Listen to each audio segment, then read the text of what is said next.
Welcome back to another watchmaking video. This is a very special watch. It was commissioned by a very special customer to me, my mother. So I'll be taking some extra care assembling this watch, making sure that it is absolute perfection. Well, let's get started. Starting off with another wrist check. On my wrist today is a Tudor Black Bay GMT with the Pepsi bezel insert and the leather strap. This is my first luxury watch purchase, and I absolutely love it. There is a surprise watch coming hopefully tomorrow. Well, with this build, I'm using an OEM Seiko diver dial with a beautiful blue sunburst color to it.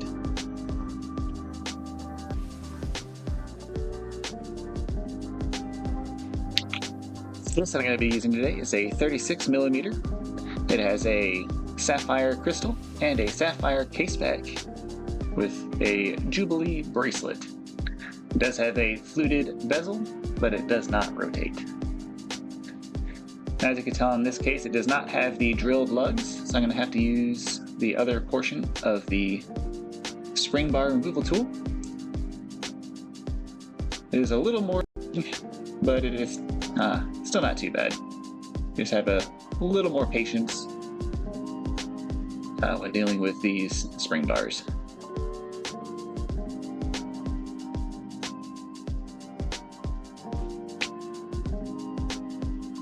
Now that we got the bracelet removed, I'll go ahead and take the case back.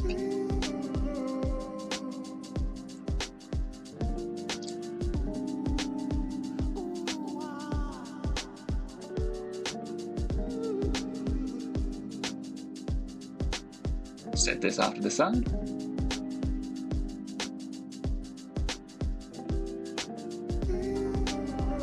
Go ahead and take our NH35 movement, and we'll set it inside the case back. You can see the little balance wheel going like crazy. This is the heart of your watch, and it helps keep time.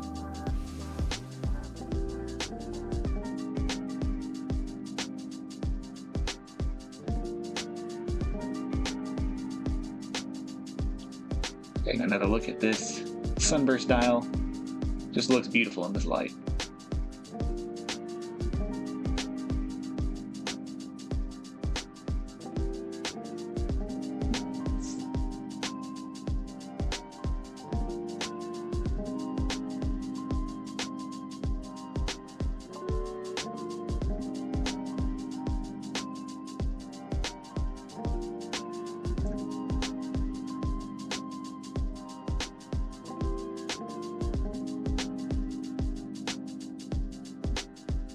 You have a little bit of C3 lume. The OEM dials just have an excellent amount of lume compared to some of the aftermarket dials.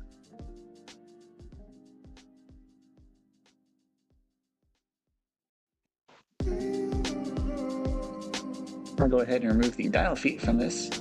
Since it is an OEM Seiko dial, it's designed for the 3.8 o'clock crown position, and the case has a 3 o'clock crown. I've already applied the dial dots to the spacer on the movement, so I'm just going to go ahead and set this dial on. Taking extra care to make sure that it is centered and that the date window is lined up.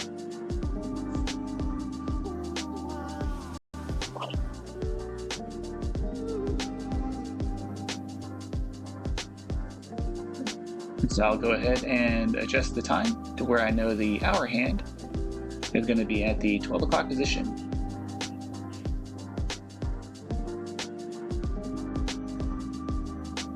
Alright, it's flipped over. We are now at the 12 o'clock position. Starting off with the hour hand.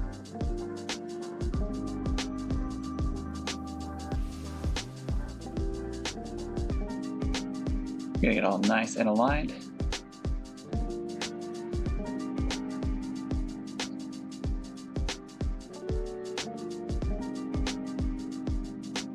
It was at this moment that he knew. He f***ed up.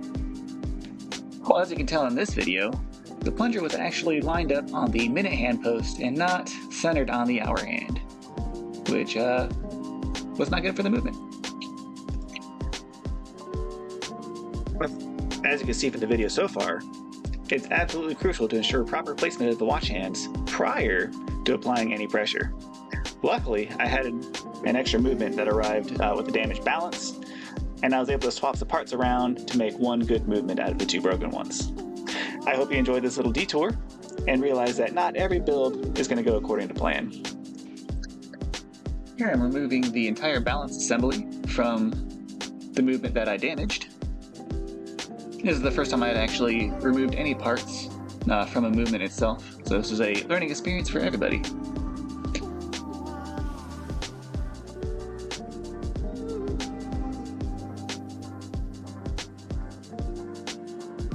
Here I thought there wasn't that many threads left, so I was trying to remove it with the Rodico, but I did have a few more turns before the screw was ready to come out.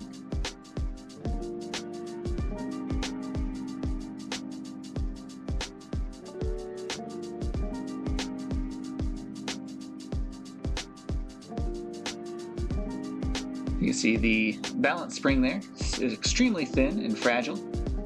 I'm taking as much care as I can. And here I'm actually trying to hold it still, but even like my heart rate is visible through that.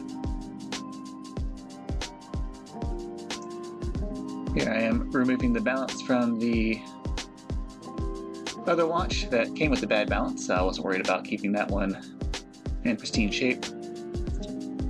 Now there's a small jewel on the bottom of the balance that needs to line up. That way there's no friction, or very little friction. That way it doesn't take that much energy to keep the watch running. I was having some issues keeping the movement inside the movement holder here, which wasn't helping.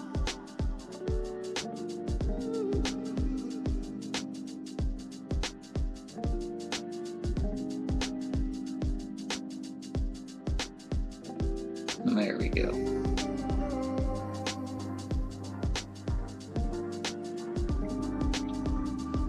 Give the watch a little wind. Make sure that the balance wheel comes alive. That way we know the bridge and the balance are in the proper position.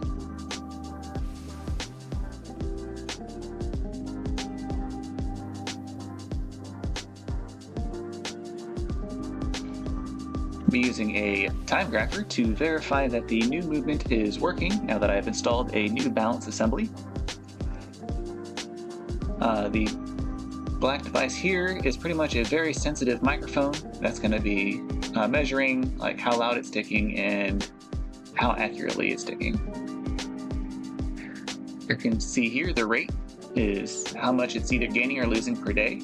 The amplitude is how strong it's beating, and the beat error is like how much or how evenly it's ticking. You want the beat error to be as close to 0 as possible. Usually a 0.2 or 0.3 is acceptable.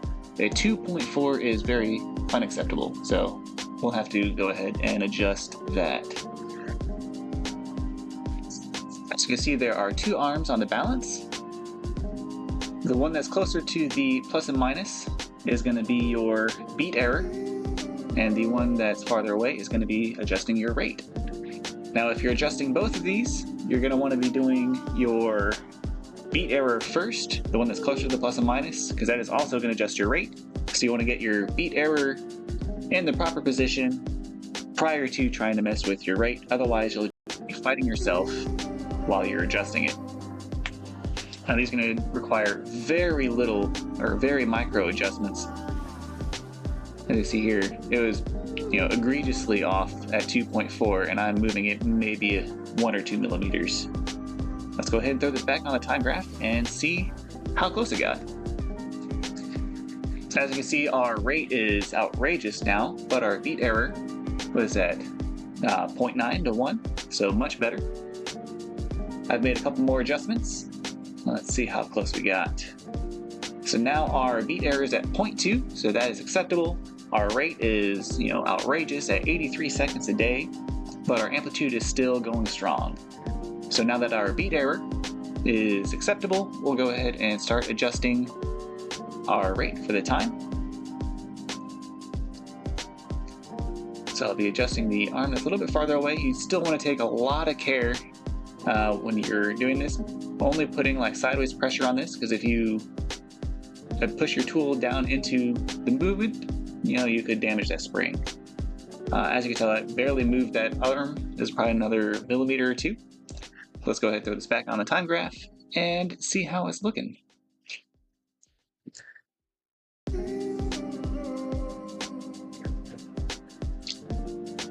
Back on our time graph, you can see those dots are a lot closer together, almost making a single line, which is our beat error. And our rate, at the worst, it's at -5 seconds a day.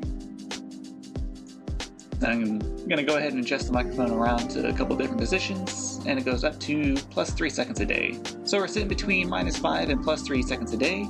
That is going to be way better than most OEM Seikos, and should be great for daily wear. Now that we're done with that little detour, I'm going to go ahead and reapply the dial dots to our movement spacer.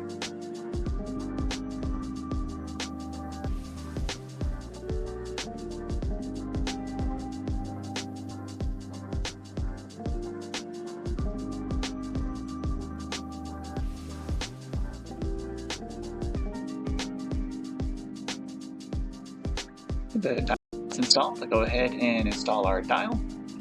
Once again, making sure that it's centered on the post and that the date window is lined up. Go ahead and make sure that we're at the 12 o'clock position again, clicking over the date. This time being extra careful, I'll go ahead and install this hour hand.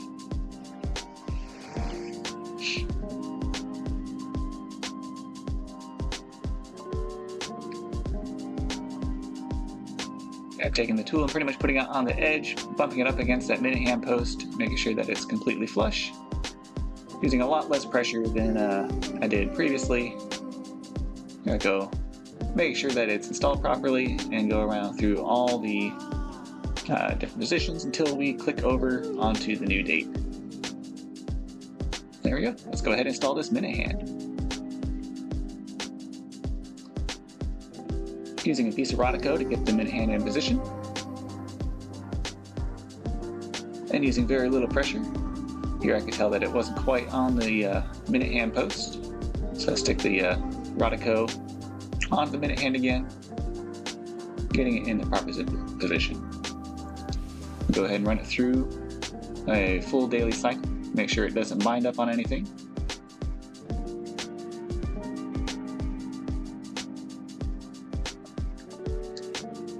Alright, looks like it clicked over at a minute after midnight, which is really good. Finally, we'll go ahead and get this second hand put on. Go ahead and press in the crown, make sure it comes aligned. If it doesn't, that means it is not properly aligned on that center post. Using that Rodico, go ahead and pull that back off. Realign our movement. And try again. That looks like we got it on that second try. So this is like one of the more difficult parts of building a watch, so if it takes more time, don't worry about it. So go ahead and remove this stem and set our movement into our case back. Getting ready to do the final assembly on this watch. So as you can tell, this case is a little dirty. We'll go ahead and clean it up. Looking nice and shiny. Let's go ahead and set this on the movement. Clean that off a little bit as well, off camera. We'll get this set on there. I got the movement installed in the case. Go ahead and take off the case back. And we'll get ready for this stem installation.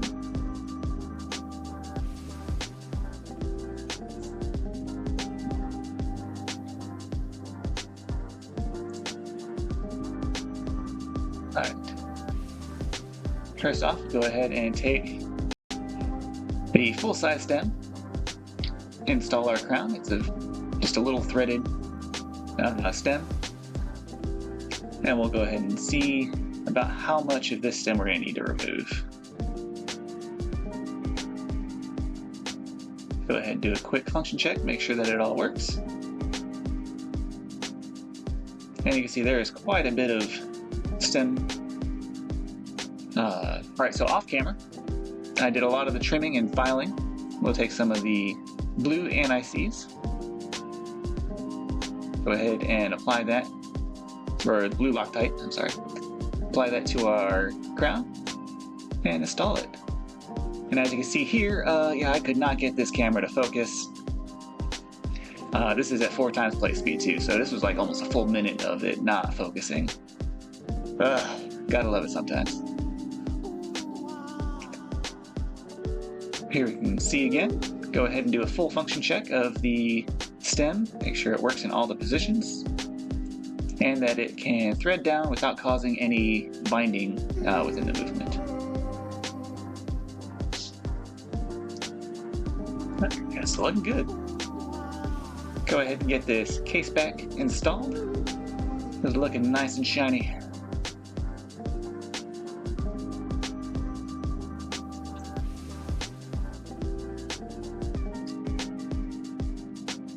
Thanks for watching. Please like, comment, and subscribe.